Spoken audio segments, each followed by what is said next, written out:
Hi గుండె నిండా గుడి గంటలు ఈ రోజు ఎపిసోడ్ విషయానికి వస్తే 20 నిమిషాల ఎపిసోడ్ లో 10 minutes 15 minutes రోహిణి గురించే ఉంది. అసలు రోహిణికి ప్లస్ పాయింట్ అవుతుంది అబ్బా అసలు ఈ సీరియల్ వచ్చేసి.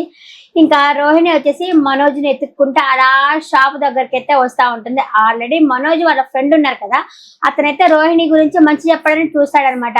మీ వైఫ్ ఉండడం వల్ల నీ బిజినెస్ ఇంత బాగుంది, ఇంత సక్సెస్ లా ఉంది అని చెప్తున్నప్పుడే ఆవిడ వస్తా ఉంటుంది అనమాట. ఇంకా మనోజ్ ఉండేసి ఎంత తీసుకున్నావు ఆవిడ దగ్గర, ఎవరు నాకు ఇలా మంచిగా చెప్పడానికి అంటే నేనేమి తీసుకోలేదు అని చెప్పేసి అంటాడు. ఈ లోపల అమ్మాయి అట్లా పోతా ఉండేసరికి అబ్బా వస్తా ఉంది అని చెప్పేసి అంటాడు. మనోజ్ వాళ్ళ ఫ్రెండ్ ఉండి ఆవిడకి 100 ఏళ్ళు అని చెప్పంటే ఎవరిని మోసం చేయడానికి అని చెప్పేసి మనోజ్ అయితే మాట్లాడతాడు. అలా మాట్లాడేసి పాపం రోహిణికి చాలా బాధేస్తుంది. ఇంట్లో అంటే వాళ్ళ అమ్మ ఉంది అని చెప్పేసి షాప్ దగ్గరికి మాట్లాడడానికి వస్తే నువ్వు షాప్కి వచ్చావని చెప్పి మా అమ్మకి తెలిస్తే మా అమ్మ కోపడుతుంది, నిన్ను తన్నట్టే నన్ను తంతుంది, ఇక్కడికి ఎందుకు వచ్చావు నువ్వు నన్ను మోసం చేసావు కదా అన్నట్టే మాట్లాడుతూ ఉంటాడు. అమ్మ ఏం చెప్పినా అతనైతే వినిపించుకునే పొజిషన్ లో లేడు. అమ్మ తిడుతుంది, అమ్మ కొడుతుంది, అదేంటిది నేను ముఖ్యం కదా అని చెప్పేసి రోహిణి అడుగుతుంది. నాకు అమ్మే ముఖ్యం అంటాడు, అమ్మ తర్వాతే నువ్వు అంటాడు.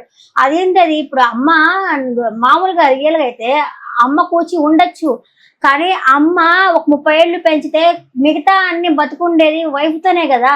అప్పుడు అంటప్పుడు అమ్మ కోసం వైఫ్ ని వదిలేయడం ఎంతవరకు కరెక్ట్ నాకైతే అర్థం కావట్లా. ఇది రియల్ గా కూడా కొన్ని కుటుంబాల్లో జరుగుతా ఉంది. అది ఎలా వదులుకుంటారో నాకు అర్థం కావట్లేదు. అమ్మే ముఖ్యము, అమ్మ మాటే వేరే వాకు, అమ్మ గీచిన గీత దాటకూడదు, అమ్మ ఏం చెప్తే అదే చేయాలి. అమ్మ కూర్చోమంటే కూర్చోవాలి, అమ్మ నిల్చోమంటే నిల్చోవాలి, అమ్మ కోడల్ని బయటికి తెరవేయంటే కోడల్ని బయటికి తెరవేయాలి. అయ్యో ఉందో అది. ఇంకా పాపం అమ్మ అయితే ఈ రోజు నాకు రోహిణి చూస్తే అయ్యో అనిపించింది. మనోజ్ ప్రేమ కోసము ఆ అమ్మాయి అయితే తప్పించిపోతా ఉంది. సరే ఇంకా షాప్ లో కొనడానికి ఒక అతను వస్తాడనమాట, ఫర్నిచర్ కొనడానికి.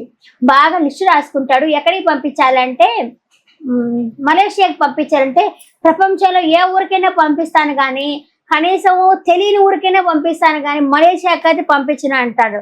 అదేంటిది ఆర్డర్ ఇచ్చినప్పుడు తీసుకోవాలి కదా, నీకు అంత కమిషన్ వస్తుంది, అది అంత లాభం వస్తుంది కదా, అలాంటప్పుడు నువ్వు ఎందుకు వదులుకుంటున్నావు అంటే నేను అంతే అంటాడు. ఆయన నీకు ఏమైనా తెక్క అని అడిగేసిపోతాడు ఆయన.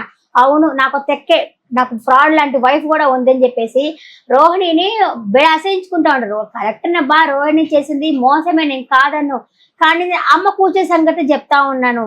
అమ్మ అంటే చాలా ఇష్టం తనకి, ఫస్ట్ అమ్మే, ఆ తర్వాతే వైఫ్ కానీ పక్కన వాళ్ళు కానీ. అలాంటప్పుడు పెళ్లి ఎందుకు చేసుకోవాలి, అమ్మతోనే ఉండిపోవచ్చు కదా జీవితాంతం. పెళ్లి చేసుకొని ఆ అమ్మాయిని తన లైఫ్ లోకి తీసుకొచ్చి ఆ అమ్మాయి జీవితాన్ని ఎందుకు నాశనం చేయటము.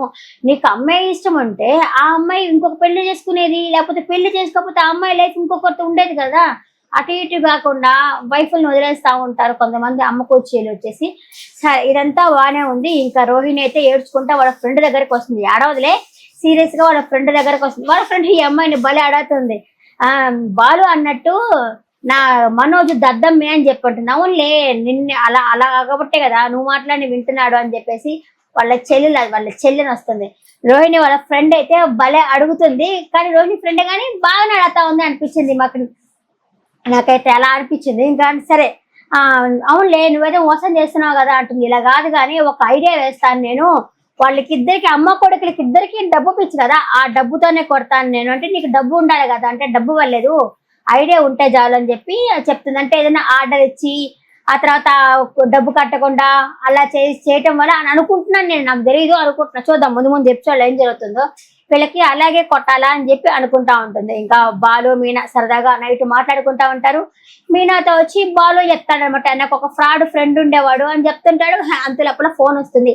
ఏమంటే ఆ ఫోన్ లిఫ్ట్ చేయబోకండి, ఇయర్ రేపు పెట్టిందంటే మనం తెలియని కాల్ లిఫ్ట్ చేస్తే వాళ్ళు మనని డబ్బు అడుగుతారు, మన దాంట్లో నుంచి డబ్బులు పోతాయి అంటే కాదులే నంబర్ తెలియట్లేదు కానీ కాల్ లిఫ్ట్ చేస్తాను అని చెప్పి ఒక కాల్ అయితే లిఫ్ట్ చేస్తాడు. అతనేమో దొంగ ఫ్రెండ్ అనమాట, జోబులు కుట్టుకునే దొంగ ఫ్రెండ్ అనమాట. నాకు వేరే జాబ్ ఏదైనా చూడు అన్నట్టయితే ఆయనతో మాట్లాడుతూ ఉంటాడు. ఇంకా మీనా వచ్చేసి అవును చూస్తావా, చూడు ఏ ఇంట్లో జాబ్ కొట్టేయాలో అన్ని చూడు అని చెప్పేసి అంటుంటుంది. అది నేను తర్వాత నా విషయం తర్వాత నేను చూసుకుంటానులే అని చెప్పనేసి ఇంకా మీనా పాలు తెస్తుంది కదా, అలా సరదాగా పాలు తాగి సరదాగా కబుర్లు అయితే చెప్పుకుంటా ఉంటాడు. ఇంకా అరుణ్ని చూడడానికైతే సుమతి అయితే వస్తుంది అనమాట. వచ్చేసి ఒకసారి మా అక్కని పరిచయం చేయాలి రా అని చెప్పండి. ఇప్పుడు వాడు అక్కడగానే అరుణ్ చేస్తే భలే ఉంటుంది, రా అని చెప్పంటుంది. అదేమిటంటే గుళ్ళోకి రావంటే గుడికేనా, అన్ని గుళ్ళేనా అని చెప్పేసి తను అడుగుతాడంటే మనం పరిచయం చేసుకుంది గుళ్ళోనే, మనం కలిసేది గుళ్ళోనే అంటే అవును 5 స్టార్ అంత స్తోమత లేదు కదా మాకు, అందుకే గుళ్ళోనే కలుస్తున్నామంటే సరేలే అని వస్తానులే అని చెప్పేసి అరుణ్ అయితే చెప్పడం అయితే జరుగుతుంది అనమాట. చూద్దాం రేపు ఇంకా అమ్మ కూచి ఏం చేస్తాడో అన్నది మనం ముందు ఎపిసోడ్ లో చూడాల్సి వస్తుంది. ఈ రోజు ఎపిసోడ్ అంతే జరిగింది, బాగుంది. తగ్గించేశారు కదా 20 నిమిషాలు ఎపిసోడ్ ఈ రోహిణిని అవమానించడమే సరిపోయింది ఆ మనోజ్ కి. రోహిణి ఎలాగా ఇంట్లో చేరుకోవాలా, ఎలా అయినా ఫ్రాడ్ చేసైనా సరే హస్బెండ్ ప్రేమను సంపాదించుకోవాలని చెప్పేసి రోహిణి ప్లాన్ వేస్తా ఉంది. చూద్దాం ముందు ఎపిసోడ్ లో ఏం జరుగుతుందో. ఈ రోజు ఎపిసోడ్ పట్ల మీ అభిప్రాయాన్ని కామెంట్ సెక్షన్ లో కామెంట్ చేయండి.